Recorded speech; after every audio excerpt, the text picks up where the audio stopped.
So there are questions about things we've done so far? I have a quite general question. Sure. PDF or? No, go for it. We'll do it while everybody's settling down. Okay.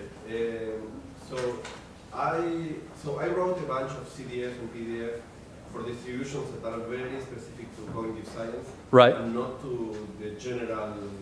I mean, they are general, but inside cognitive science. Okay. The question is, if I would like to write them in C++ because I think they will be faster. Sure. But for sure I can do overload, which is now not possible in writing the function in this time. Right. The question is, if I write this function, then I need to submit it to merge it with it. Well, you could either maintain it yourself and keep merging it with new updates and things, because we don't really have a plug-and-play architecture. It's one of the things we want to work on. Daniel, I just ran into Daniel Lee in the hall who said he'd be showing up, and we've had this on our to-do list for 5 years now to add some way to let people plug things in. But if they're generally useful distributions and you want to code them, then we'll submit them for Stan itself. Even if they're cognitive science specific things. Okay, so it makes sense to also add them to Yeah. I mean, if they're not too crazy. If there's not just one person who's using them. So we do draw the line at some level because we don't want a lot of maintenance burden with things that not many people are using. So there's hundreds of different ODE solver function instantiations, but we're building those into external interfaces rather than building them directly into Stan, because they can all be coded pretty directly in Stan, but it depends. So we'd have to talk about specifics to see whether you'd add it. So the question is what kind of functions will we accept to go into Stan? And we're looking for ones that are generally useful. Right? There's some, open requests for functions of various different kinds that we'd love to see, but we're also open to suggestions of other distributions that people need, specialized kinds of functions for special applications. Generally, if the test should be, the sanity test is this thing easy to dock and easy to understand, and are multiple people going to be able to use it? Right? If all those things are true, we will probably accept the pull request to add it to Stan, even if it's fairly specialized. So let's go on. Any other general questions before we get going? So the rest of this is just going to be more examples, sort of ramping up in complexity and ability to deal with different features. When you talked about the autodiff basic graph that you built, Yeah. it's built, can you talk a little bit about how MPI is going to parallelize that? Or is that Sure. going to be Sure. for a different? No, I can totally do that. It's a different topic, but what we're doing with MPI is we're basically building a map operation in the map reduce sense. We're basically building a kind of map reduce operation, although the equivalent of the reduce step often gets written up in the language itself. But basically it's a way to take usually parallel data and break a likelihood down into computations where the data and the computation can be done on separate cores. So what MPI does is it basically divides the data up in a way that you can apply the same function to each unit of data and get the results back as a vector, right? So that's the ODE applications we have in pharmacology are things that take 3 days to run now, and they're pretty embarrassingly parallelizable because they solve multiple differential equations for each patient. Right, so those things with 100 cores reduce compute time down to an hour. It's 80 times as fast. So that's really good, but what would happen is, in general, this is very simple, but what would happen in most practice is that y would be some big vector, and mu would be derived by some kind of GLM kind of update, maybe some kind of mixed effects model or something would be pinning down our mu. Right, and one of the things that we're going to add, and Matthias is floating around here somewhere, we're actually adding some specialized GLM functions. And then Steve, who's also here, Steve's actually here, and Rock and Eric are going to start, there you go, I mentioned people walk in. We'll get parallelized versions of a lot of these things, but the idea is that we're going to break the y down and the mu down into pieces, ship the data, if y is fixed and mu is variable, ship the data off to the processors, and then we only have to communicate the parameters back and forth. they'll do auto diff all locally in their own process, send the gradients and the result back. Okay. Right, and then that gets integrated back into the auto diff tree. So will this work only on shared memory MPI, or will you be able to use this on class? It runs almost as fast. Sebastian's tested it on like 10 machines with an InfiniBand cluster with like 8 cores each, or maybe it was 8 machines with 10 cores each or something like that. So yeah, it works fine. The communication cost is fairly low because we're just sending parameters and gradients back, right? So it tends to be very embarrassingly parallelizable. There's a granularity below which it doesn't make sense to parallelize. So it only makes sense if like y is a really big vector here or something, right? It's not going to take our programs that run in a second and make them run in a thousandth of a second. It's going to take programs that take a day and make them run in 10 minutes kind of thing. Okay, let's go back to this. Oh, right, you can't see it. I've got one of these old apples that has terrible screen burn in. I can still see the... So let's look at the custom derivative implementation. So now I'm going to take you through the actual types that we use for autodiff. They're going to be a bit simplified. What we're using is something called a pointer to implementation here, which is a standard C++ pattern. It's kind of like the resource allocation as initialization pattern here, but it's not quite because we're monkeying around with memory in a way that I will describe. But basically, this is the top level variable type that Stan uses. So when we do autodiff, this is the type of argument that's passed in instead of a double.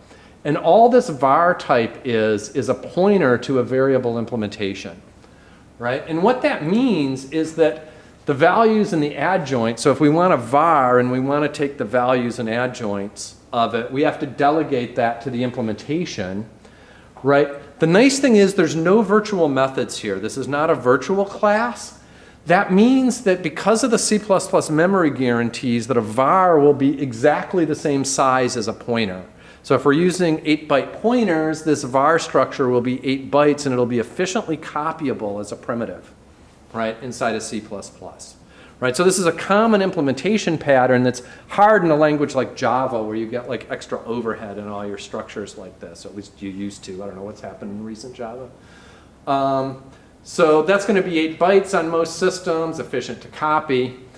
Let's look at the variable implementations. These are the things that actually do the implementations of particular nodes in the expression graph. Each node in our expression graph will correspond to one of these variable implementations. This thing is just like a facade that makes the external interfaces to our algorithms and everything else simpler. So we don't have to be passing around raw pointers and things like that. Right, so this is a variable implementation. This is not exactly what it looks like, but it's close enough. This actually inherits from a slightly lower level class, but all the important stuff you need to know for implementation is here. In particular, it stores a value and it stores an adjoint value. The adjoint value is typically initialized to 0. If we have to compute a Jacobian with multiple passes, then it needs to be reset to 0. It's got a constructor that actually constructs it out of a double value and defaults the adjoint value. And then there's this method chain. This is the method that's going to get called on a node to do this operation, to update the adjoints of the descendant nodes with the partial times the adjoint of the parent node. That's what those chain methods are going to do. This var is the kind of thing that'll work for the low-level roots like y and mu that don't have any operands, right? So if you instantiate this, it will be constructed. This thing isn't implicit, so you can construct one of these with a double. There's a lot of tricky bits in here. One, we are allocating this with custom arena-based memory. Right? What this means is rather than doing malloc like we would typically do when you call something like new, we actually have built our own memory arena that's resizable dynamically and is fairly efficient after a bunch of optimizations that people have done so that we can go through and dynamically resize memory. But the key part here is that calling virtual functions is expensive. So the thing is, allocating this with a custom memory, we use an overload of operator new. C++ is super flexible, so we can actually redefine the way the new keyword works, the operator new works, for var I, so that every time I do new on a var I or any of its subclasses, it gets allocated in our custom memory arena, right? None of these var I's are allowed to allocate their own memory. They cannot call malloc, and that means they can't use the typical RAII classes like standard vector, which implicitly call malloc on the inside, right? Instead, we have utility methods that can deal with arrays, and we have higher level wrappers that will make this more convenient. But the direct var I implementations can only use memory from our allocators, and that's because none of their destructors are going to get called. We're going to create all these things, and then we're never going to call their destructors. We're just going to collect them all at once when we're done with autodiff. This is way, way more efficient than letting C++ try to manage all of these objects individually and have to call a million new operations and a million malloc operations. Instead, we go right into our memory arena, which keeps everything continuous, and we instantiate with placement new, if you know what that means. That's all under the hood. That's all implemented in terms of operator new, so you don't have to worry about that when you write your own var I's, right? So here's a simple example of a var I implementation. This is an implementation for the multiplication operation. Again, this is not something that you would write yourself because it's built into Stan. We use this to actually implement operator star or something very much like it. So you'll see that we declare it as a structure. It inherits publicly from the var I class. It stores both of its operands. So it's got var I stars, where it's going to store the two operands that are actually getting used for the multiplication. It's going to call the parent constructor with the value. So it's going to take the first operand's value, multiply it by the second one, and then it calls the superclass constructor, which is going to store that value. All right? Then it's going to just instantiate the two operators, store the operators. So we try to do everything with initialization rather than populating things in statements like that when we can. And then you see the chain method. So the constructor is actually computing and storing the value and storing the operands. And then when we get to the chain method, what we see is that operator 1's adjoint's updated with the adjoint of the result. Remember, this var I represents the result of the multiplication. So we take its adjoint and multiply it by operator 2's value. Oh, I think I actually wrote the derivatives down there for you. All right, so the derivative of a times b with respect to a is just b and vice versa. So that's why we update operand 1's adjoint with the results adjoint times operand 2's value. That's just implementing those derivatives the way they need to be implemented to propagate in reverse mode autodiff. So remember, what's going to happen is we're going to just walk down this tree in reverse order in which nodes were added, and call the chain method on each one of these things, right? And then when we're done, these will hold the adjoints, which are the derivatives of the final result with respect to the inputs. Right, which again, you don't need to worry about. What you need to worry about when taking this approach to writing things is you need to worry about implementing that chain method. That's where the analytic derivatives get implemented. Right, and you see there's nowhere where we actually compute the partial ahead of time. So instead of like computing the partials, which are just these values, we just do that lazily. Like we're not separately storing the partials somewhere. We're just storing the operands, and in the reverse pass, we're actually calculating the partials. We can do that a lot of different ways. We could have stored the partials if that was easier and then used those here. All right. So now we can use that var I to actually implement a function over vars. Right? The arguments are constant reference. That call to new creates a new multiply var I. That's the argument to var, so that'll basically be the var I pointer that gets stored in that var, right? And the arguments are constant reference. It's declared inline, as Sean mentioned earlier, so that we can use it across multiple translation units when we need to in some applications. And hopefully this will actually get inlined because it's a very simple operation, right? So that is, it'll actually get unfolded by the optimizing compiler and not cost us a function call delegation, right? And the arguments have to be 2 vars. So this implementation is only going to work when we multiply 2 parameters by each other in Stan. Right? What we're going to need is we're going to need a separate implementation, separate var-i implementations to deal with the var double and double var input cases. Right? Those are going to look a little simpler. They're only going to propagate 1 derivative. One of the operands will be a double. The other operand will be a var-i. Symmetry means of multiplication means we only need 1 extra var-i at least for these 2 cases. So are there questions there? That was just a lot of stuff on how the basic autodiff works.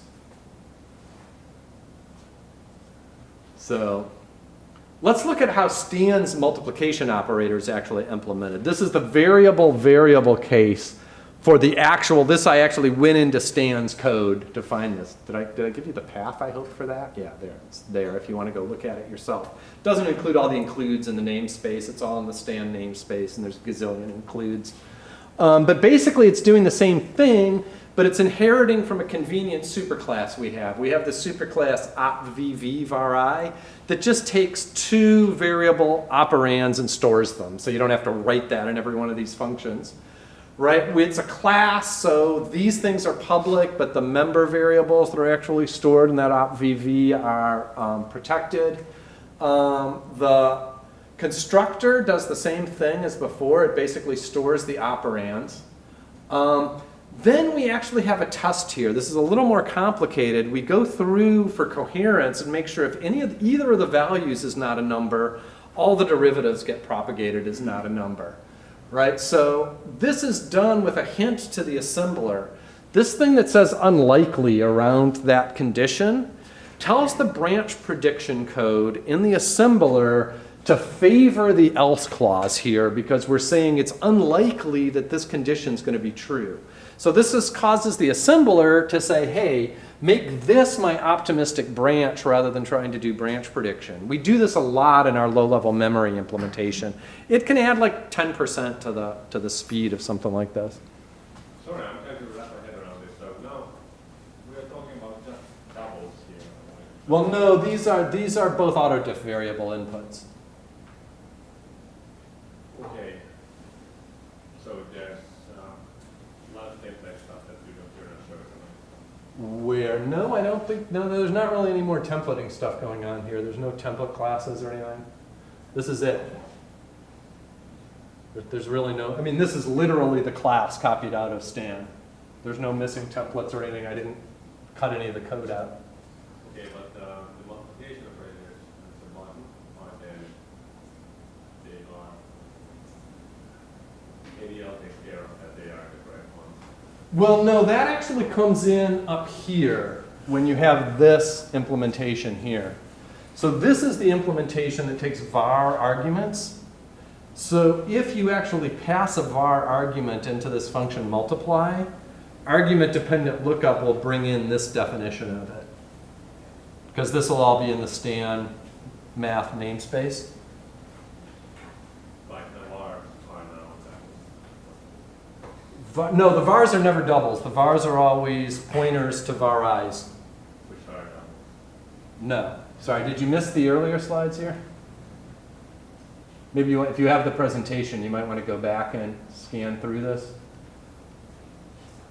Right, so there's the var structure, which is a pointer to a VI. Right, and the var-i pointer stores a double value, a double adjoint. I was referring to these doubles. To what doubles? The ones that are shown here, right? Yeah. Yeah, they are doubles. Right. Right. So if I have a matrix, then where does that fit in? Oh, you don't have a matrix here. This is just a variable. So if you have a matrix, it's going to have, in the current way we're doing things, it's going to have one of these for each entry in the matrix. Really? So you don't actually have some matrix? That sounds like you're not using the matrix operations, but you have separate elements. What we actually do is we take those matrices that have var-i's inside of them, and we strip out a double-based matrix so we can pass everything into matrix operations, do the matrix derivatives, and then put it all back together. It's not ideal. I have a design that I put up on Discourse for a completely new way to do autodiff that doesn't require this. But it's fairly typical in these kinds of frameworks because it's hard to get the indexing operations to work with real matrix data types. So when I do some array stuff or matrix stuff, Mhm. so it always, the compiler does this stripping and I also get a slightly back operation at the end. You do, yeah, but you have to do that yourself in these operations.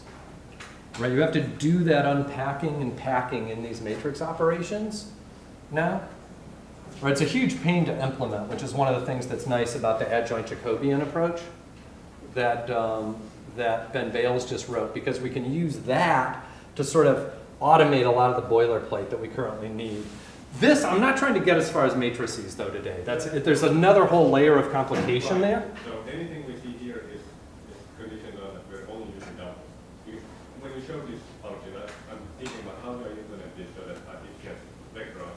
Do you want to take a stab at answering this? You don't have to I mean, no, it's like scalars, not doubles, right? You're saying this is all scalars, it's not dealing with collections of vectors or matrices, yeah. Okay. That's, Oh, okay, yeah. If I can implement a function that can take an array or matrix that can vectorize, then it's all falling apart.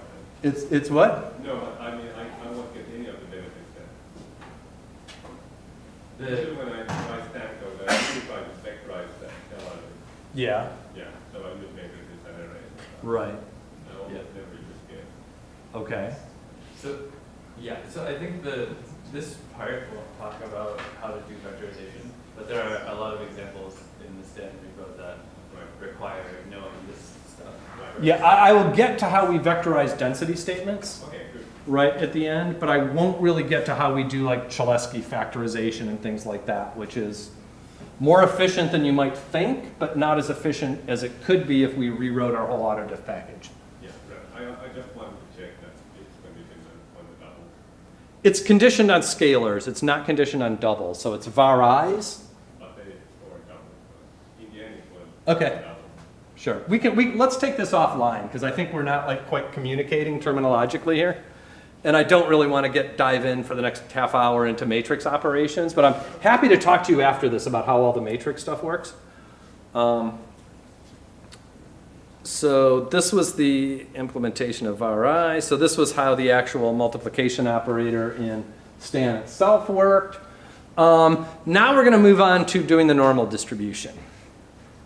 We're going to implement this, gradually ramp up to the actual implementation of the normal distribution in Stan, in case you want to add new distributions. Calculating gradients is hard for these complicated functions, so typically I go into Wolfram Alpha, which is at like wolframalpha.com or something, and just type in the derivative I want, and then it gives me the answer. Right? This is much more convenient. We typically go and test with finite differences too, but this is much easier than trying to derive this stuff by hand. I spent a lot of time practicing and then validating with Wolfram Alpha that finally I just trust it to do all my derivatives. So that's going to be the derivative with respect to y that we're going to need to implement an efficient version of the normal distribution. Right? So the derivative with respect to y is y minus mu over sigma squared. Or mu minus y over sigma squared is how I'm actually going to implement it. Right? So it's really weird the way this unfolds. Right? So here's how we can write a normal distribution with a differentiable first argument. Remember, this is the one that we were actually using in our Stan program that we showed earlier. Right? This looks just like the multiplication case, only it's for a normal. It stores the double values for mu and sigma. It stores the var pointer for y. And then it updates the adjoint exactly the same way by multiplying the results adjoints times the partial with respect to y and updating y's adjoint with that. Right? And then when we wrap it to expose it to Stan in terms of variables, we just have this new my normal, and that all gets picked up on the arena-based allocator. All right, so this should be familiar because it's just like what multiply did. But as I was saying, this isn't sufficient, right? Just a small question. Sure. Why is there plus equals for the adjoint? Why don't I just assign it? Oh, because you might get re-entry. Yeah, So it starts at 0 and it needs to grab this one and grab this one, which requires, if you're like me, like half a day of sitting down at a blackboard to validate that that does the right thing. Okay, great. But if you're good at calculus, it probably just makes sense at the board. So. Yeah, I work on some of these things that take me like a couple days, then I give up, and then I send them to Michael Betancourt, and he sends me like 15 minutes later, sends me like a page of LaTeX with all the answers. It's very humbling, our team of great people at math. So now remember, that was the second technique I talked about. We're going to go way down to the guts, implement a var directly. It turns out we supply a lot of helper functions to let you do this a lot more easily than just manipulating our low-level autodiff types. They're not necessarily quite as efficient as implementing low-level autodiff types, but they're still pretty efficient. Probably the overhead in copying things isn't going to be a big deal here. Right? So now what we're going to do is we're going to use this pre-computed gradient structure. It supplies this function. This is a function that will actually create a var when you know its value, when you have a standard vector of its gradients, that is the partials, and you have a vector of var of its operands. So this is working up at much higher level types. It's not even implicating any of the var I types here. Right? And here's how my normal can be implemented that way. Right? We define the value. This is assuming that we have a pure double-based implementation of my normal somewhere, which I haven't shown you, because we need that for the double inputs anyway. Right? So I'm going to calculate that with the double implementation. I'm going to calculate the derivative according to the formula we got out of Wolfram Alpha, and then I'm going to return this pre-computed gradients thing. It has the value, right? It has the operands, right? These are just the operands that need derivatives. And then it has the actual partials that you need, right? So this will do the same thing as this previous implementation will do functionally, right? It computes exactly the same gradients, propagates exactly the same gradients, because what happens is this thing creates a var where it's nested var I, stores the operands and stores the gradients, right? You saw in the custom var I implementation that we didn't actually need to store the gradients, right? When we're doing multiplication, for instance, we can just grab the operands and compute the gradients later. Often, there are shared computations between computing the value of a function and computing the derivatives of a function. That's the kind of stuff that you want to store in your var I so that you don't have to recompute it when you do derivatives. Questions? Yeah, so is there some redundancy there? Wouldn't the gradient information also be in that vector of var? In the vector of what? For the second argument, Yeah. vector of vars, Yes. wouldn't that contain the same information as the third argument, the vector of gradient? No, because what the first argument is giving you the pointers to these structures. The second argument's giving you these partials. So these aren't going to have their adjoints until the chain rule gets called in the reverse pass. But they are supposed to be the same dimension, right? Well, this one for multiply, this one's going to be this one's value, and this one's going to be this one's value, so it's redundant to store them because you can get them out of the operands. Right, so that's why this can be a little less efficient. It uses a little less memory, and it uses a little more memory in some cases. It has to pack in and out these standard vectors, which requires some allocation, short term. So it's not as efficient as doing it, but it's a lot simpler than having to write your own custom var I's, because all the calculations you're doing are at double values here. But you just need to be able to strip the values out of things like y. So you apply the value, operands, and gradients. It works for any number of arguments, right? You just pack out these sequences into longer standard vectors, right? And you're good to go. Now, got an hour left. Don't think this is actually going to take an hour given the pace we're going, but now we're going up to how things, maybe we will have time to come back and talk about some of the matrix stuff and how it works. So coding functions in C++ with operands and partials, right? So operands and partials is this helper data structure we have that basically kind of does what it says on the tin. It stores the operands, it stores the partials, but it's written in great generality, so it actually deals with forward mode autodiff as well as reverse mode autodiff, and it uses lots of cool expression templates on the inside so that you can actually manipulate things with their natural data types on the inside. So let me show you how this all works. Right, so the signature that we're going to be implementing is this one, right? So this is our goal, right? We want to implement this fully templated normal LPDF, right? You can see that we're using a different metaprogram here. We're using a metaprogram that's actually in the Stan namespace, so we don't have to namespace qualify it. This is actually straight from this path is where you will find the implementation of Stan's normal distribution, right? And this is just taken directly out of that implementation, right? So here you'll see the template. Oh, I realize I've actually got a ton of stuff on testing after this, so we probably won't have time to get to matrices.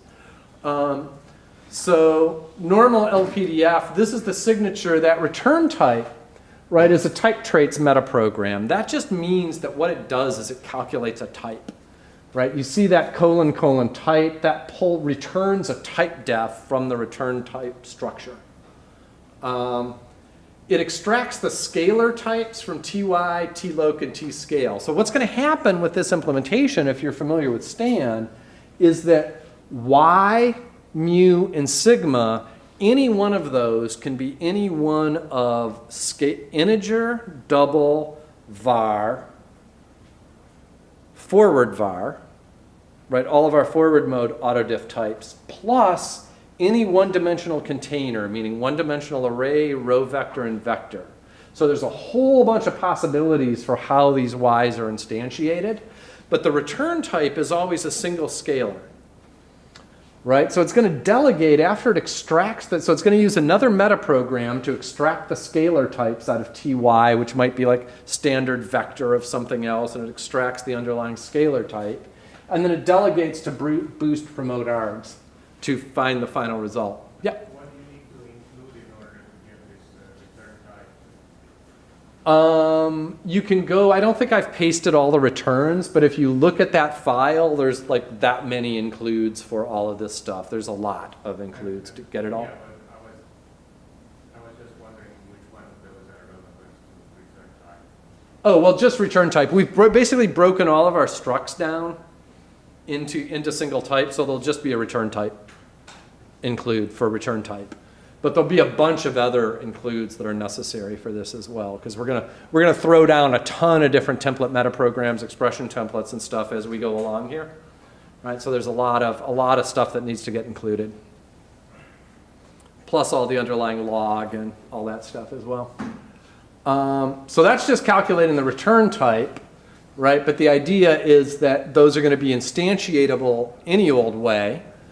The first argument is prop2. Oh, I think I forgot one of the arguments here. There should be another bool that says Jacobian. So there's two bool template parameters. I thought I just copied this out. Maybe I kind of reformatted it because it's ugly with our automatic formatting now. There should be a second template argument that says bool Jacobian.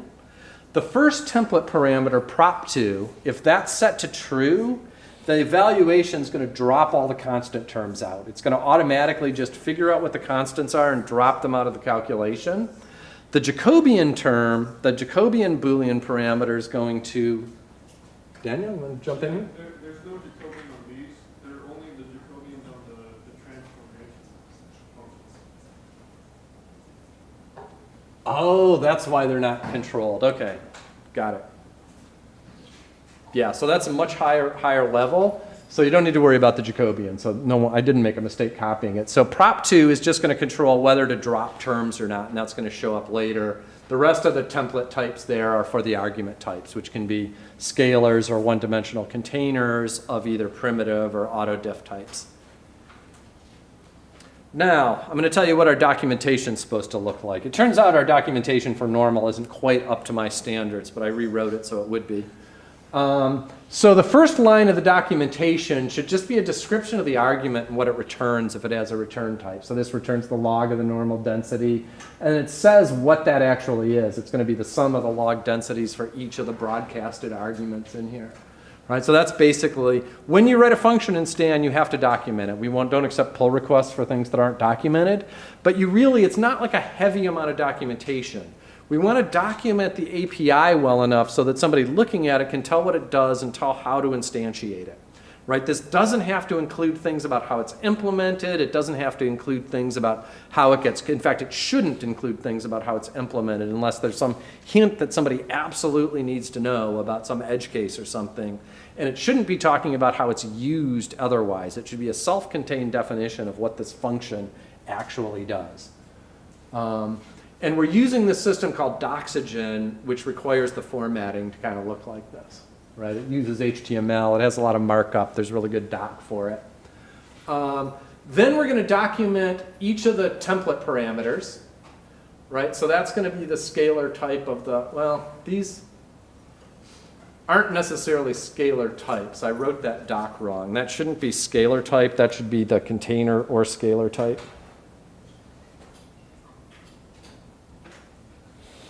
So I'll fix that in the next version. And then the parameters are also documented. So y are the random variables that we're actually evaluating, the variate outcomes. Mu are the locations, and sigma is the scales. Right? You can use standard statistical terminology. You don't have to explain what all this stuff is. Assume that people reading your doc know C++. Assume they know statistics. You don't write a course on these things in the documentation. Right? Light documentation, but covering what actually happens. Right? The return gets documented, right, which is just the sum of the log densities of the arguments. And then we have to document all of the exceptions that are thrown. Right? So this is basically going to throw a bunch of domain errors if you throw out illegal arguments. Right? So the arguments can't be not a number. The location arguments have to be finite, and so forth. The container sizes, if you pass in containers, they all have to be the same size. Right? If any of those things don't happen, it throws an exception. These are maybe not exactly right set of conditions here. I think we need to go through and review all this, but this is actually what's going on in the implementation. Now, this is just the beginning of the function. Steve? My question is just on the throwing of the return types, Hmm? when we throw errors, we only use domain errors when we keep going after there's an error, right? Doing the next iteration of the model. Yes. What are the other types of errors that we should be throwing? For instance, I implemented the system error for the scale code saying you can't compile a kernel, just stop. Yeah. It's the hardware problem. But what are the other types of errors? So what's the dividing line there, Daniel? That's a very good question. There's some errors that actually stop Stan, and I think those are like indexing errors. Yeah, those right now we treat those as kind of unrecoverable, like it's a coding error, right? Right. If your array is of size 10 and you start looking for index number 11, there's no way to recover from that, so at that point we stop. Yeah. We don't seg fault, but we We halt. I think right now the way it works is that anything that throws a domain error will catch and treat that as a rejection in the algorithm. Okay. And go on. Everything else. Oh, okay. I'll put that in the next version of this. The problem is this project's like 6 or 7 years old, and we've done things very differently from the beginning. And now there's so much going on, it's hard to keep up in my mind exactly where everything is at. So always, the thing to do to answer these questions is look at the code. The code always knows the answer, right? Don't trust me, don't trust Daniel. Go look at the code, make sure what we're saying is true if things don't work. Looking at the code, not the comments in the code. Yes, because comments can lie. Like, comments are dangerous. The reason I don't like comments in code very much is they get stale and they can be misleading. So I always find that when code itself is commented, that I have to actually read the code anyway to see if it does what the comments say it's going to do. Right? The code's never going to lie. So what you want to do instead of writing comments, don't write something like real z equals something it then requires a long comment that says Z is the number of spectators at this sporting event. Just call the variable num spectators. Then you don't need the doc, right? The code will be self-documenting that way. Break things down into functions that have reasonable names. Then you can read the code. So the goal is always readable code, not documented code, right? Sometimes the place that you want to use comments actually in the code itself is when you're doing something that's unexpected to somebody who actually knows C++ or knows the user interfaces that you're using. Or if you have a really complicated algorithm and you want to point off to some reference materials that say, hey, we used Marsaglia's algorithm for this thing, go see this paper, right? Or if you're using something that's very non-idiomatic. Otherwise, assume that anyone reading your code knows C++ and Stan better than you do. Do not try to explain how Stan works in your code or how C++ works in comments, right? That's the other person's job, to go learn the language, go learn Stan, something like that. Because when you start going down that road, it never stops. There's just no way to decide when we stop writing tutorial comments. So the general advice, the advice from like the Google coding style, is assume your readers are totally fluent in everything. Only comment and code exceptional uses of things. So after that rant, which is something I do a lot, we have some convenience definitions up at the top of the definition, the function name, which we're going to use for error reporting, some type defs here for this partials return. This is actually going to be the return value type and the type of derivatives. Remember that this is all going to work for higher order derivatives, so we're going to need to template on the inside what our derivative types are. So this is going to look at all these types, and that template types program, partials return type, is going to pull out what the derivative type is. So if you give me a var, that's going to return double. If you give me an var, it's going to return var. It's going to return whatever the derivative type thinks its scalar type is. All right, and then a couple of using statements, because we're going to use these all over the place. The using statements are only allowed in functions. Then we're going to test for consistency. We have a lot of built-in vectorized consistency checking. We're going to check not a number, right? What this is going to do is check that y is not a number, but if it is not a number, it's going to report the function name. Remember, we have the function name up here as just a char string, right? Random variable y, right? And it will report an error message if any of the elements of y are not a number. It'll tell you which element of the array it is. Similarly, we check for finiteness, we check for positiveness, and we check that the sizes are consistent of all of these things. Right? These are all vectorized. Then we're going to test for edge cases. So we're going to check if the size is 0. That is, if any of these things has size 0, if any of the containers has size 0, then the whole result's going to be 0. It's the base case for addition on the log scale. Then we're going to check the next thing is a little trickier. This uses another Stan metaprogram called include summand. Right? What this does is it uses the prop2 parameter. I think I actually wrote out what it does. Right? It's going to return true if all the arguments are constant and the proportional to prop2 template is true. So if prop2's value is true, and all these ty, tloc, tscale are only double-based, then this thing's going to be true. Or sorry, it's going to be false, right? Not include summand. So include summand means we need some derivatives here. We've got some parameters, or we're not calculating up to a proportion. But this means if we're calculating up to a proportion and everything's constant, we can just return 0. Is there some deep reason why the branching hint is not needed here? Mainly just, we could do that, but mainly just because these are big, heavy functions, right? So it tends not to be as big an impact when there's a ton of other stuff going on. But it would be interesting to see, like, this is the kind of stuff that if people want to get involved in the project and you want to go like test this stuff and figure out whether that would help or not, that would be great.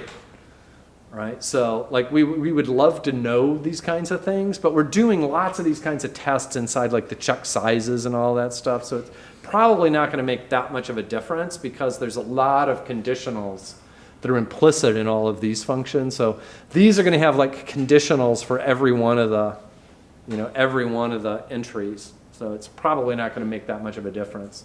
So when you're thinking about optimizing, you really want to see where the bottlenecks are.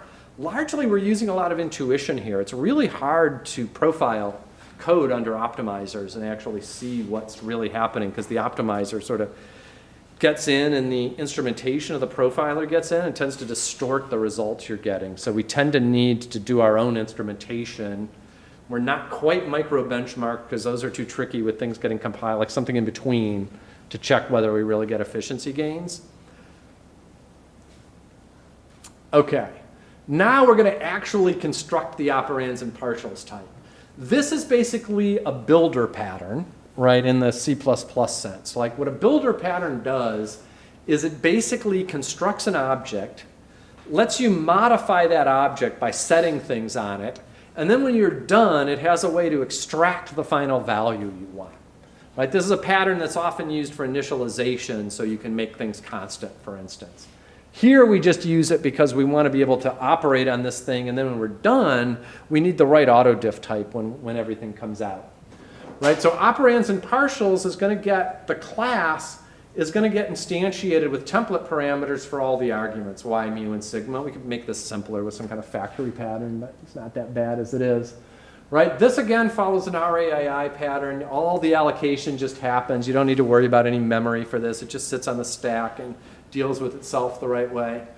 And it provides expression template views of all the values and derivatives. I'll go through and show you what that means next. Right? And it's constructed with the types of arguments. So that's going to be the main thing into which, so that's going to store all the operands because you're giving it y, mu, and sigma. It's going to store all the operands when you get that. Then what we're going to do is we're going to pump in all the derivatives. We're going to tell it what all the gradients are that we need. But we're going to do it very carefully so the result is very efficient.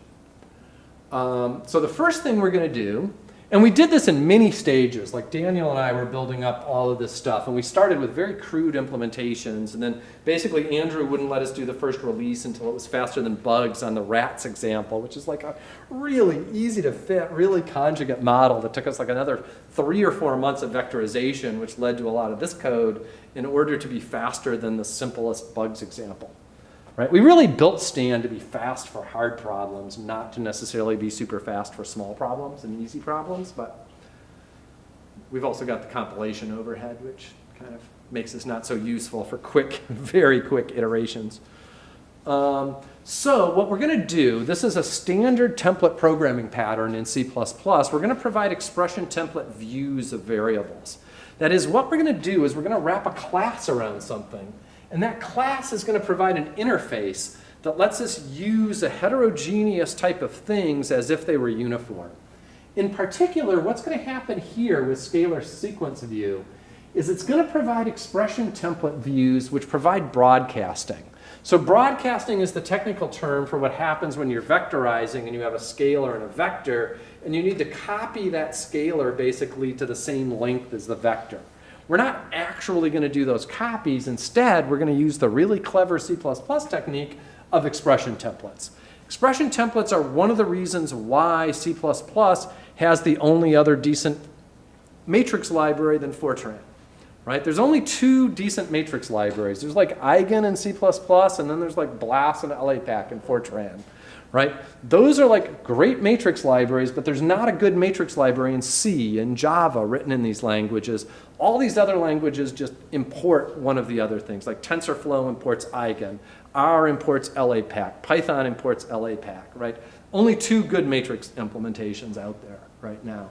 And it's because, the reason C++ lets you do this, it's because of expression templates. This is why C++ can write efficient matrix operations. It was a real breakthrough in the mid-90s by a guy named Todd Veldhusen, who sort of ushered in the modern era of C++ programming, if that even isn't an oxymoron. So the expression templates are going to provide broadcasting. So what they're going to implement, scalar sequence view is going to implement operator brackets. So in other words, we're going to be able to access yvec, elements of yvec, using brackets. Right? It's going to be specialized. So we're going to take this template type and we're going to specialize it for scalars, arrays, vectors, and row vectors. right? So that what it does is for a container, that is an array, a vector, or a row vector, it returns the appropriate element, that is this operator brackets, returns the appropriate element of the container. But if it's a scalar, it just returns the scalar for every n. It doesn't matter what n you give it, it just returns the scalar. So what this is doing is it's providing a way to wrap containers and wrap scalars so they both look like containers, but there's no copying involved. Right? Everything just holds a reference to the thing. So it's a very light way of making something that's heterogeneous data types look homogeneous from an interface point of view. Okay. We're also going to store the number of elements in the containers or one. Right? It's going to be one of those two things, because if there are containers, they all have to be the same size. If there aren't containers, the overall size is 1. So that's just a heavily overloaded function to compute that.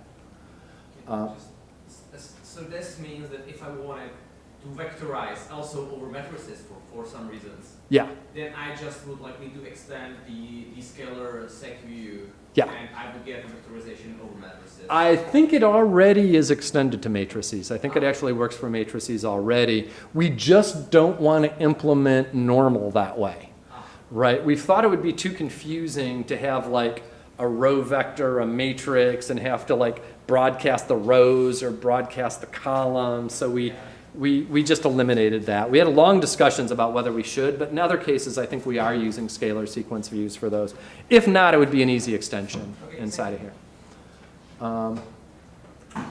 Then what we're going to use, this is a builder view. So it's like the view. So the thing is, these views, the y, the mu, and the sigma are already set. These are giving you immutable views of the actual values. Right? What these vector builders are going to do is they're going to give you ways of building up new values. The first argument is going to indicate whether it allocates any memory at all. If the first argument is false, there isn't going to be any memory allocated by this thing. Right? So these are going to be modifiable views. The type that we actually get is going to be determined by promotion. So we're going to look at all the things that we actually take in, right? And that's going to be, it's going to give us the appropriate types on the inside of vector builder, right? So we're doing the t partials return and the t scale here to get our inverse sigma. I'm not sure we actually need that t partials return there. Like, it looks like we do it everywhere. I'm not even sure what that does. I guess that's going to instantiate whether we need the partials for that object or not. I don't know if you remember what that does, Sean. Sean was the latest person to refactor this code, or maybe Daniel was, I don't know. Anyway. So do it like this, right? So that first thing you'll see on the second one, the include summand, that's just a metaprogram that evaluates to true or false, right? So that's going to evaluate to false if t-scale is just, so that is if the type of the scale parameter sigma is just a primitive, then this vector builder isn't going to build anything. Because this vector builder is going to be used for intermediate values. But if sigma is not something that's a parameter, then we don't actually need to calculate log sigma. We're just going to drop it because it's a constant. Right? So we're only going to allocate this log sigma thing if we need it. Otherwise, it's just going to be a dummy to allow things to compile. Right? But otherwise, this is going to be the kind of thing that we can set. Right? Include summand. Yeah, I guess I said that. The length. Right? So it provides a length that should be called size. I hate methods called length because it's ambiguous between Euclidean length or other kinds of length and size. So let's use size instead of length for these things. Apparently we used length here instead in our metaprograms. So, right, the t-partials return type. So this works for double and all of the autodiff types. Right? So the nice thing about all this abstraction is when you're done, it works everywhere. So let's see how we actually use those vector builders. So remember inverse sigma, right, and log sigma. It turns out we're going to need inverse sigma even if sigma's not, even if sigma's a constant, because it shows up actually in the terms with mu and y. Right? So what's going to happen is we're going to iterate over the length of sigma. So we're only going to do this loop as many times as the length of sigma. Everything else is going to be broadcast the same way the views are broadcast. So the nice part about this is if sigma is a scalar and y or mu are vectors, we only ever calculate log sigma once. And we only ever calculate 1 over sigma once. Value of is another overloaded function. Right? So these vector builders are overloaded. So inverse sigma I may be fronting a scalar, in which case it's just going to be set once, and this loop's just going to happen once. So setting I sets the scalar, it sets the ith element of the container. Log sigma only ever gets computed once if sigma is a scalar. And the value of returns the double-based value of any stand type. So this is the way of going for like, so if you want to get the double values out of a matrix, for instance, a matrix of ours, you can apply value of, and that returns the densely packed matrix. It requires allocation and copying, but usually that's not a bottleneck because that's just quadratic, and usually all the operations are cubic, so it's usually not a bottleneck doing that copying. Right, so the first thing is always calculated because we always need inverse sigma, and the second one is calculated only if sigma is an autodiff variable. Right, and the versions of log and operator division that's used for 1 over value of sigma there. So the thing is, value of may be pulling out different kinds of values here. Now what we're going to do is we're going to loop over the total size of things and compute all the values and necessary intermediates. So the first things we calculated are the things that are only necessary conditionally. Like we only need log sigma if sigma is not a constant. We're going to need all this stuff if we need to compute it all. Right? We would have already exited if everything was a double, we would have already exited the algorithm, right? So we know at least some of these things aren't a double at this point, so we can just go ahead and eagerly calculate them, right? So we're going to take the return type is going to be the values of the y vector and the mu vector. So those are going to pull out the underlying values. If they're autodiff types, it's going to pull out one less type. If they're var autodiff types, it's going to pull out a double.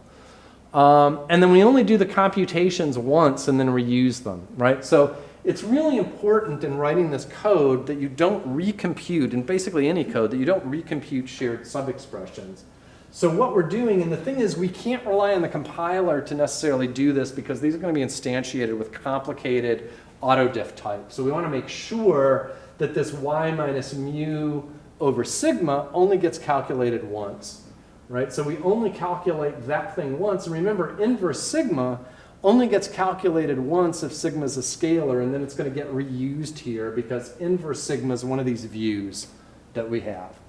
Right? So this is going to be y minus mu over sigma, which is a term we need to actually evaluate the log density. It's going to be this one, right? Y minus mu divided by sigma. So we're looking at that term there for y minus mu over sigma, and then we're going to square it to get that term there and the density.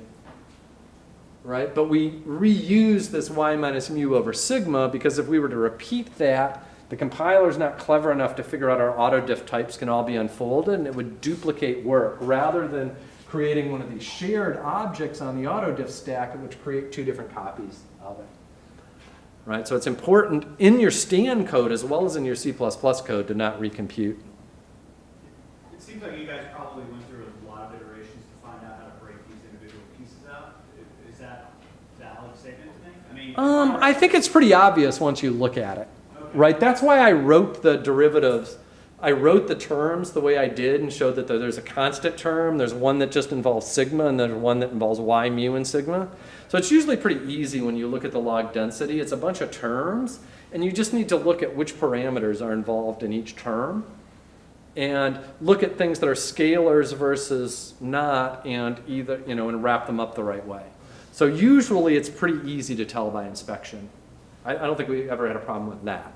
In fact, we knew we wanted to do it, which is what led us to building this stuff in the first place. Right, so it uses the same t-partials return type for both the values and the derivatives. So we're going to use some of this stuff. So that's the type of the final value of the nested value. So like if we're dealing with vars, this t partial return type is going to be double because that's the type of the value and it's the type of the adjoint. Right? Then we can just drop constants in whereby they're close to where they're used. We somehow forgot the static here, so that should be fixed. And then we compute the value. Right? So here we're going to, if we include sum and prop 2, that means that's only going to be true if we're not computing up to a proportion. If we're computing up to a proportion, that negative log square root 2 pi, luckily it's right in our code, so that's what the term should have been when I messed it up earlier, gets added. Right? But we only add that if we're calculating the full density and not dropping constants.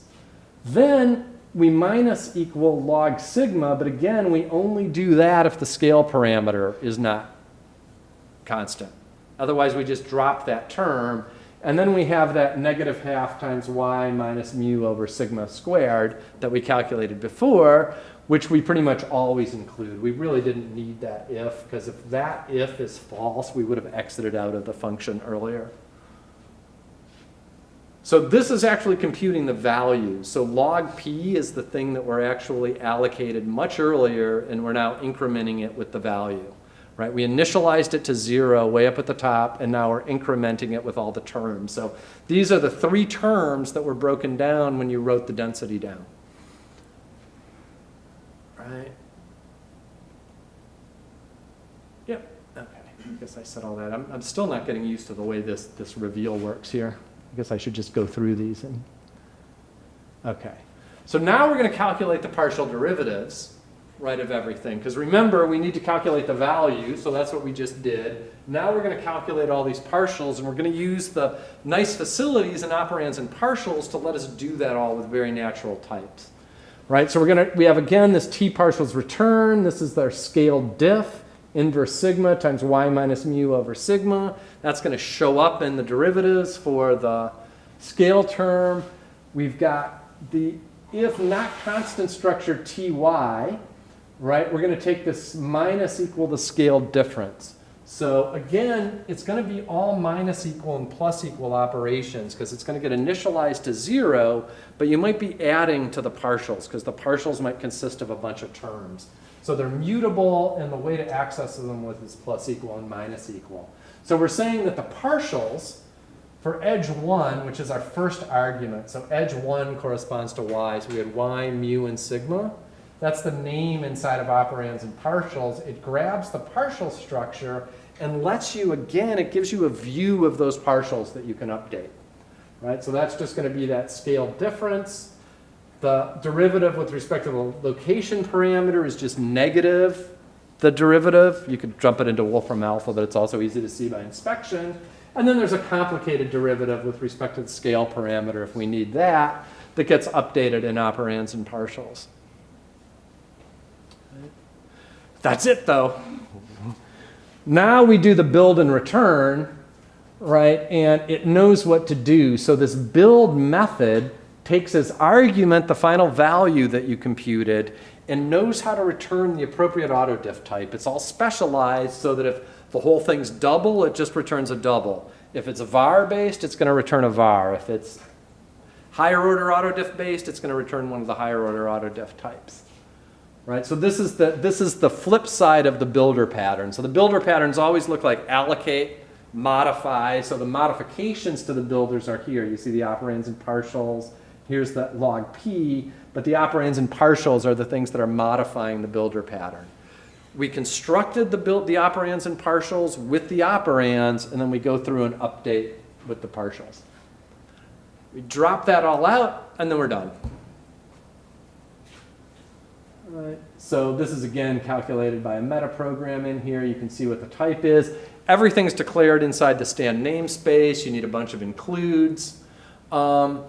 Then what you need to do is, based on the path of the file, right, you need to actually, to get this to all work and be picked up by our high-level includes, you need to find the lowest level high-level include above the code you added and add the include. So we dropped this in stand math prim scale prob normal lpdf. So in this file, stand math prim scalar.hpp, we add this. The thing is, this all sits inside of scalar, even though it works for vectors and matrices, because none of the code depends on any scalar code. That all comes in by the specializations of operands and partials and all the views and all the other metaprograms. So you only just need to include this, and then it will get picked up externally. When somebody includes the Stan library in any way it gets included, they'll get normal LPDF here. Right? So this gets propagated up to all the external includes in the language. So good, we got probably enough time to get through the next two parts. How to add a function to the Stan language, right? Well, we need to add it to the symbol table. So wherever you installed Stan or unpacked Stan, there's a directory source Stan language function signatures. And in there, there's a declaration that says basically, here are the vector types. These are the types that are valid arguments. Now we're going into we just worked in the math library. Now we're going into the Stan repo. And what we need to do is we basically need to tell the symbol table, right, that we have some new functions, right? And it's going to use the classes and utilities in our abstract syntax tree to do that, but it's all wrapped up here. So vector types is just a collection of all the legal arguments to our vectorized types here.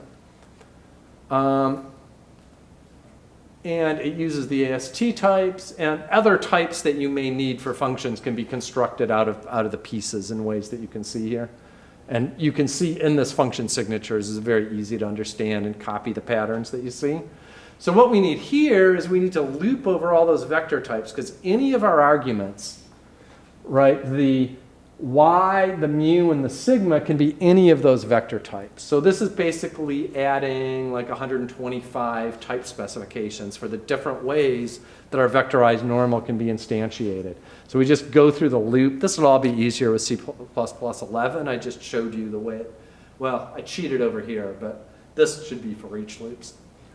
So the helper function add takes the name of the function, the return type, which is just a double type here, because these are the Stan types. You don't need to worry about vars or anything like that. Everything's under the hood and Stan for that.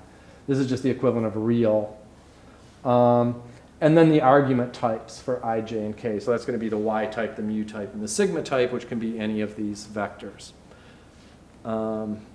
And as a side effect of calling add, it adds these signatures, that is the return type and the argument types and the name of the function, to the set of valid Stan functions.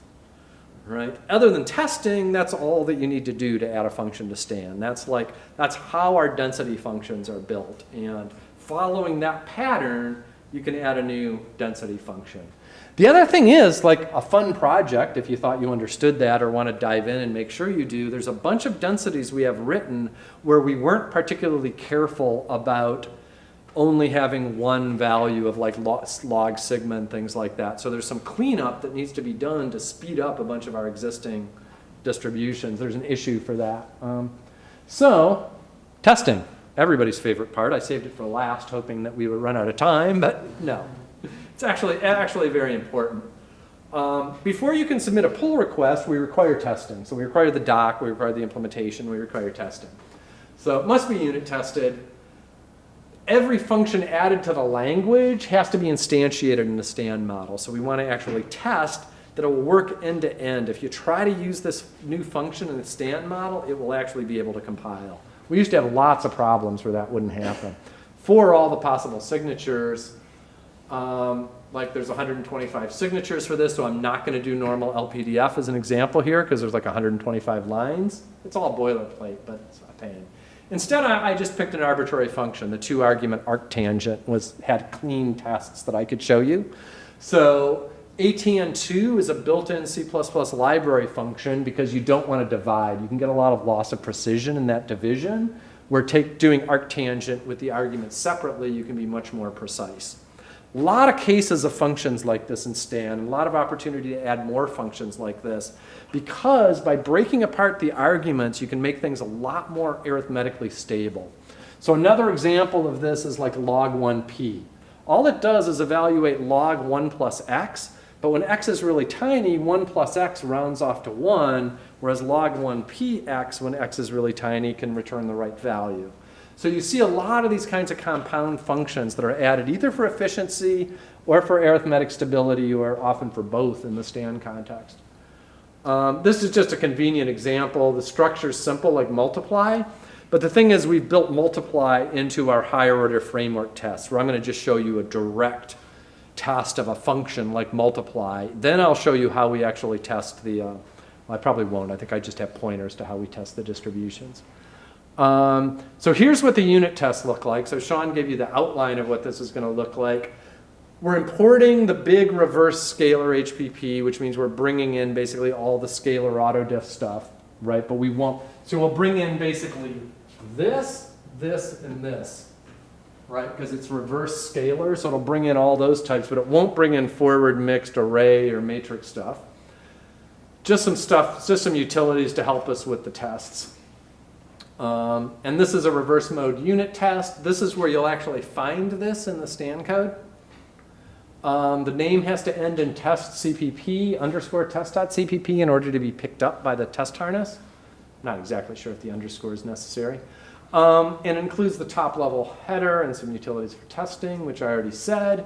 Here's what they actually look like. Here's one of the tests for ATN2 for 2 variable inputs.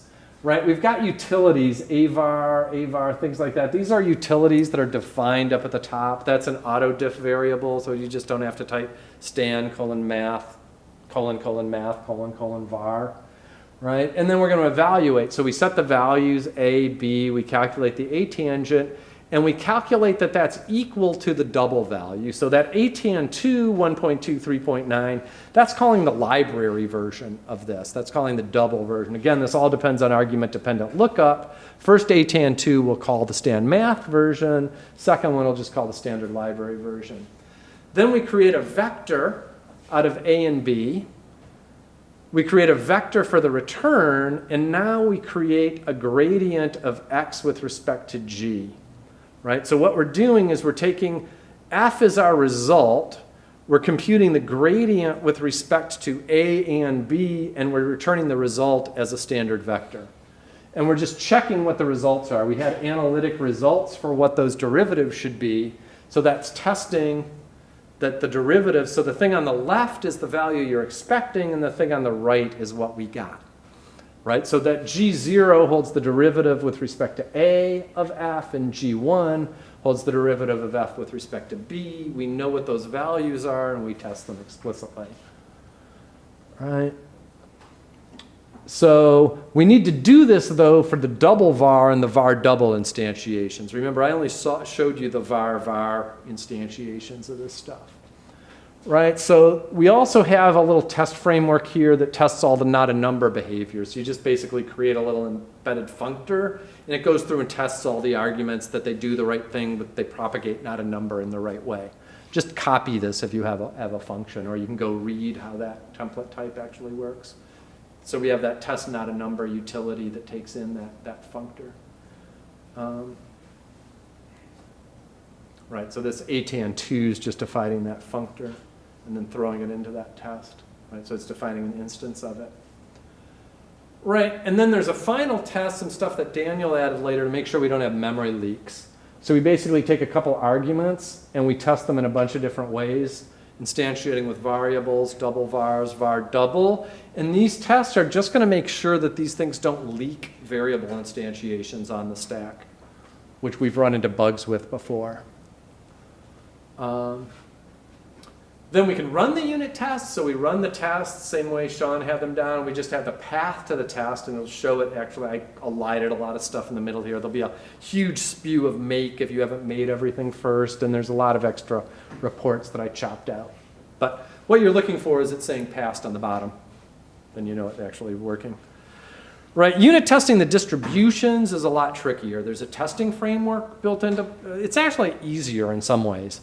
There's a testing framework built in that code generates multiple instantiations. It checks for errors, it checks for values, and it works for reverse, forward, and mixed autodiff types. And you'll see an example of that in math test prob normal test. You plug in legal and illegal values, and it tests all the possible combinations of them. I'm not going to actually show you how that looks because it's fairly big, and I figured we'd be running out of time about now. I guess I was estimating right. So CPP lint tests, those are tested in both directories, both in Stan and math, to see that there are lint mistakes, like things aren't declared, that unary constructors are not declared implicit, things like that, other sort of semantic tests. And we have to do those. And we want to make sure there are 0 errors. If you submit code to continuous integration that has lint errors, it'll just get booted out right away. It's no big deal, but it'll just save you round trips. Doxygen will make all the docs, but it requires that you actually install the Doxygen toolkit to actually generate the docs. That's instructions on how to do that's part on all of our developer doc process stuff. And you want to make sure there are no errors. Again, if there are errors generated by Doxygen, then the pull request is going to get booted. Right? We want to run header tests. These tests make sure, and again, both math and Stan, they make sure that all the includes are complete, that every file is including what it needs to include itself. And it has to be the same test in math library and Stan, because Daniel set them up pretty consistently. Then we want to do model instantiation tests. So what we're going to do is we're going to write a model, and we're going to provide in that model every possible instantiation of ATAN2. Right? So we can, if we just have data, we can have either a data integer or a data real, and we could test all 4 possible instantiations of ATAN2. Right? Here we're just like testing the library. So it's really not a big deal, but for your own functions you need to do this. Right? And these have to be under the directory Stan source test models good, and those all get tested under continuous integration. Right? And you have to test all the data instantiations first, and then you can test the parameter instantiation. So we declare a parameter, and then we test all the additional possible instantiations that we haven't already tested. So there's basically 8 possible instantiations. I think we need, if I did it right, 5 there, and yeah, I probably copied one somewhere that I didn't need. Or maybe I'm adding wrong. Oh no, we don't need the double one. It's complicated math. I think I got them all. But anyway, you want all the possible permutations here of all these things, just to make sure that you've written your function generally enough in the math library that it can be instantiated through Stan. Right? And this tests the parameter instantiations that come along with things. Running the model instantiation tests, the way I typically work is I typically try to compile those model instantiation tests from command Stan. I think there might be a way to do it from the make, but it wasn't easily documented, and I don't read make very easily. You can test that all the models we have work by doing the make test integration compile models. There's probably a way to test individual models, but I don't know what it is. Maybe I'll ask Daniel later. You can fill me in if there's a way to do it. This is done automatically. Usually we let the continuous integration server do this because it takes a long time to get through all this stuff. And you have to just make sure they all compile. 10 minutes to spare. Whew. Okay. So I think we have time for questions or for everybody to fall down exhausted because it's day 1 and early in the morning. So if people want to run, I won't be like embarrassed. You won't insult me, but I'm happy to sit around and answer questions. Yep. If I must develop better plan distribution, for example, what approach would you take? Would you refactor, like there is different beta, there is the binomial beta, there is different beta function already? I'm not beta prime. I'm not sure what that is. Well, it's a special distribution. Yeah. Very similar to beta, but it has More flexibility or something somewhere. well, it has the tail or that tail. Okay. So Right. it's related to common distribution. Okay. And what I saw, you have the gamma Right. on the repository. So If it can be made out of compound pieces, you might be able to implement it using other things. But generally for efficiency, for every distribution, you want to go through and implement it basically the way I just showed you. Because that's the way that's going to make sure you don't do any redundant work anywhere.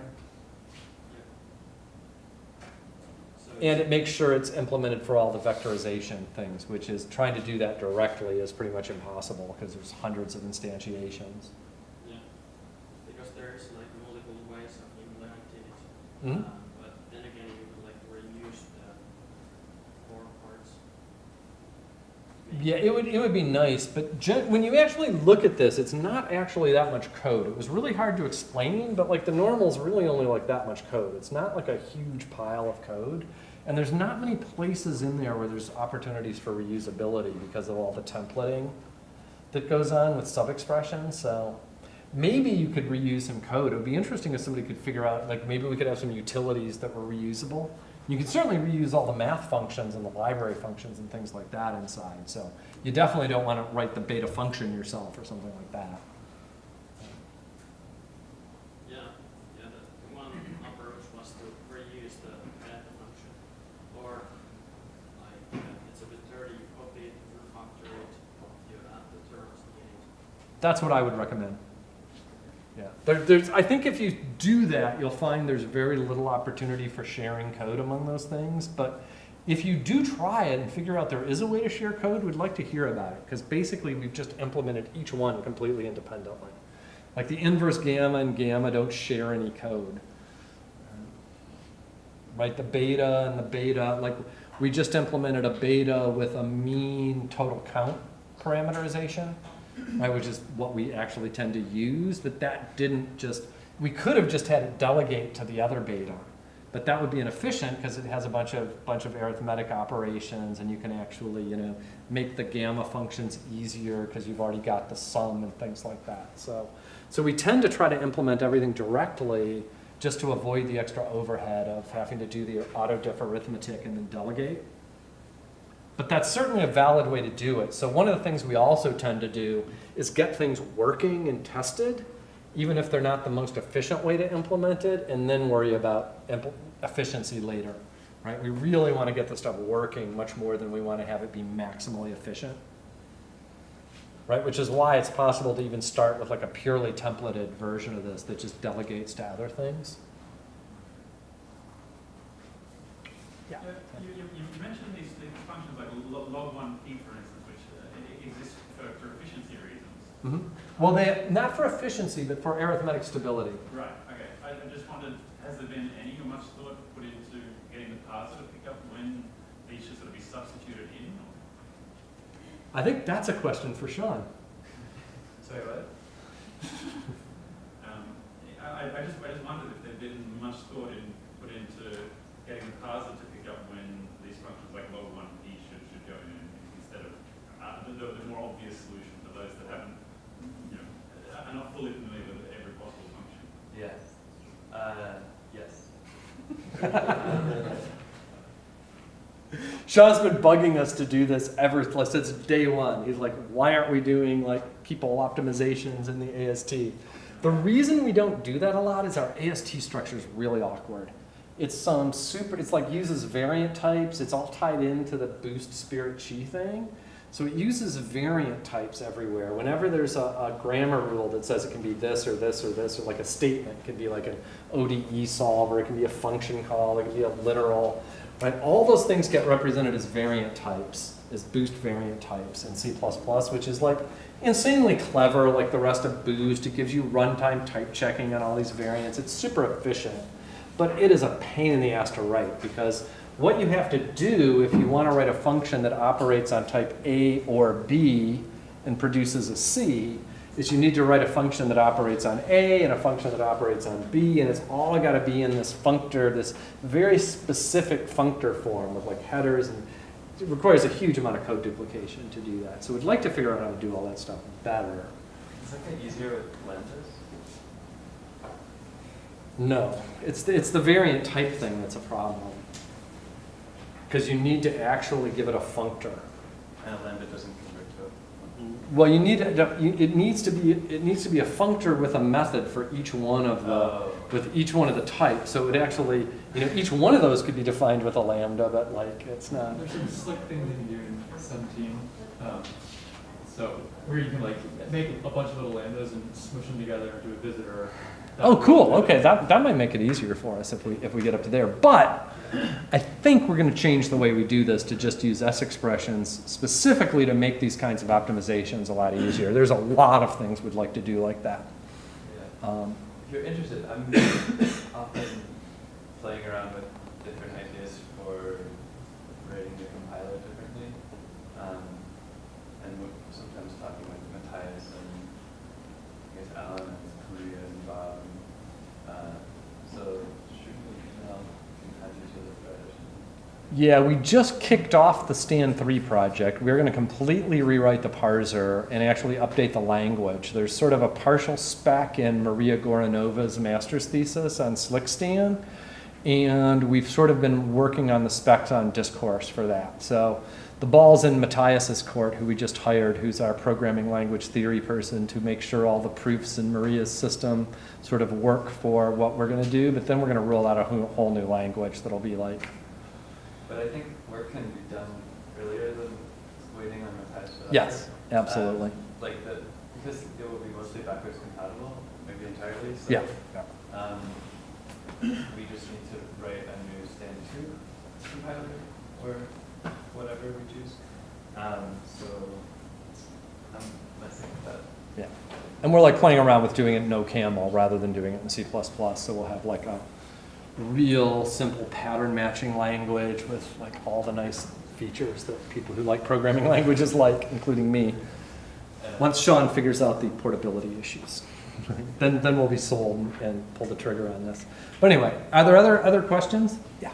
What's the best way to learn some of the C++ template metaprogramming techniques that you... There's a book that I really like by Vandenvoorde and Josudis, and I have not got this is the one to read if you are a computer scientist. It's written for computer scientists, so I love this. It's just like exactly in my language. They have a version for C++ 11 that just came out, which I haven't read, which would be the thing to get. There's also a book by Alexandrescu, which it hasn't been updated, which is much more practical. You really, when I did this, I read these two things, plus a lot of like stuff I found online. But both these books are great. This is much more like bottom-up case study oriented, and this is much more like top-down computer sciencey style. But this is the only one updated for C++ 11. There's a lot of good blog posts if you just know the name of the thing they're confused about, which I often don't. So Yeah, that's the hard part. Once you learn an acronym like ADL, then you can go find a million tutorials on it. Yeah. Right? But until then, you don't know what it is. Yeah. So it's. I was going to say also, but at a higher level, Myers modern C++, because that's just generally understanding how it's integrated and how it's done. Oh yeah, definitely. So that's yeah. I should have put this. Scott Myers. Is there an E in it? I can never remember. I think it's. I don't know. Maybe there's an E in that. And it's a book. There's an effective. He writes a lot of books, and he has a lot of good case studies on YouTube. He gets invited around to a lot of conferences. And he's got like this great Prince Valiant haircut too. It's like really cool. I'm always in awe of people who still have hair. But his books are really good. These are more introductory, and they're not aimed exclusively at template metaprogramming, but they do contain some stuff on it. And some generally like how to organize C++ and sort of patterns to use for it. It'll go through the common patterns like RAII and argument dependent lookup and all that stuff. I really like Josh Block's Effective Java book too. I don't do Java anymore. That's like one of my favorite books in a programming language. So you've already asked a question. Let's go back up. Yeah, I want to ask, because we know the difference between reverse autodiff and forward autodiff. Because you said something about then you get second order out. Yeah, I can briefly outline it here. The Wikipedia also goes over it. Our autodiff paper really doesn't. So forward mode gives you an efficient way to compute derivatives for a function from R into Rn. And reverse gives you an efficient way to compute gradients. right? In forward mode, computing the derivatives of n values with respect to a single input is a constant operation. In reverse mode, it's the other way around, right? So gradients are efficient in reverse mode, right? Forward mode is actually much, much more efficient to code because it doesn't have any memory implications. You basically just propagate derivatives forward as you go, right? It's very easy. You instead of the adjoints holding the derivative with respect to the result, each intermediate value holds the derivative with respect to the single input. And those are easy to update with like calculus textbook rules stuff. The trick is if these are both first order, right? This is for us, this is var and f var of double. Right? Those are both first order derivatives. For second order derivatives, what you do is you nest a var inside of f var. So the idea is you go through and calculate this, and then you take the gradient here, right? So you do forward mode autodiff here, you get a bunch of results, each of which has a gradient with respect to this, and then you apply reverse mode autodiff inside of that on the gradient result. So you calculate the gradient using forward mode, or sorry, you calculate the tangents, as they're called, using forward mode. Then you propagate reverse mode backwards, which gives you one row of the Hessian. And then you do it n times, and you get the whole Hessian matrix of second derivatives. There's also specialized stuff for like gradient vector products and things like Hessian vector products, and we've even got like gradient of trace of Hessian times a matrix done quadratically because you need it for higher order stuff.